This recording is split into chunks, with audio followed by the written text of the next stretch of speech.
You know, take a look at this. This is what they call the ring of fire for earthquakes. See how a series of quakes that started in Chile, then went over to New Zealand, and then hit Japan, will keep following this ring. It actually leads to the U.S. West Coast, so could that be next? Here's a fellow who says it could be. With me now is Jim Birkeland. Jim is a geologist who, don't scoff at this guy, he predicted the 1989 World Series quake, and he did so days before it happened. He's back with us now. Jim, very good to have you. Thank you. It's a pleasure. This is rather a critical time. Indeed. Jim, you said you noticed the unusual events prior to these big events, and one is all these dead fish popping up, particularly off the California coast, that is a pattern that you see prior to quakes. Could you explain that? That's the type of thing that does happen fairly routinely.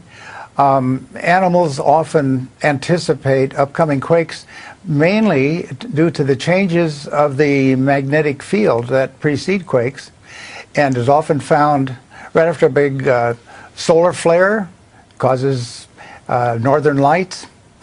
The animals orient themselves, like homing pigeons. I used to raise them. And dogs and cats will flee homes, change their normal feeding patterns. Wild animals will come into cities. There are many, many clues out there, and so many of my colleagues have just ignored such factors and believe all truth comes out of a black box. But you're saying these anomalies, yeah, the same anomalies you saw back at the time of the California quake at '89, you're seeing being repeated now, particularly off the California coast. But others say, well, these are anomalies that happen all the time, and he's focusing in on this to tie it into something that might not happen. What do you say? Well, before the World Series quake, I knew we were going to have, on the 14th of October, the highest tidal force in 3 years, with the full moon and the close approach of the moon at the same day, or 5 days apart in that case. Similar to happened to the quake at Loma Prieta in 1865, under identical conditions, October of 1865. And 3 years prior to the World Series quake, we had even higher tides at the end of the year in '86, and I gave talks to scientific organizations and business organizations and said we should have a quake of about 4.5 or so within the next time towards New Year's. And I was leaving for work and the quake hit. Well, what are you seeing now, and when do you see it then, Jim? Well, I see the highest tidal force until the year 2016 coming up on the 19th of this month. This is what I call a seismic window, and I've been calling it like a seismic window since 1974. That would be Saturday. That would be Saturday.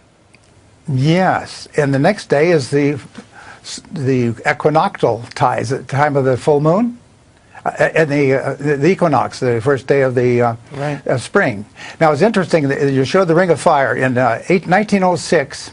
The Japanese seismologist Omori said, you know, we had a couple of big quakes in 1897 in southern Alaska, and then just a few days ago in the March of 1906, they had this great earthquake in South America.